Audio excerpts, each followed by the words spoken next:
Frankland, I'm the head pastry chef here at Pennyhill Park.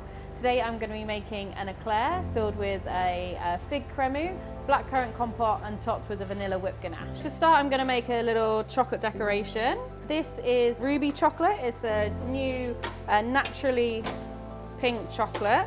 It's to do with the speciality of the beans that have been selected. So you can see now that the chocolate is a lot thicker, and this is the stage that we want to bring the chocolate to. So I left a little bit of the chocolate in the bowl, so we want to bring it up in temperature slightly. So I just want to make a little test just to ensure that it's well tempered.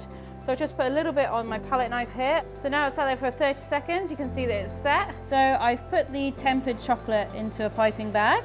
And I'm just piping small dots. Then I'm going to freeze this brass stamp with ice spray, and then I'm going to press it into the chocolate. It's going to set the chocolate as I push down and then create this imprint, which is our logo stag of Pennyhill Park. This is some freshly baked choux pastry in the Éclair shape. So I'm just going to cut the top off so then I can fill it inside with a fig cremeux, currant compote that we've prepared, frozen, and then set into the correct shape. I'm just going to put a tiny bit more of the compote on the top and then top with a little disc of the ruby chocolate. So now I'm just piping the whipped ganache, blackcurrant gel, some fresh fig. Now I'm just going to pop the fresh fig onto the top of the éclair. So here we have the éclair with a fig cremeux, blackcurrant compote and vanilla whipped ganache.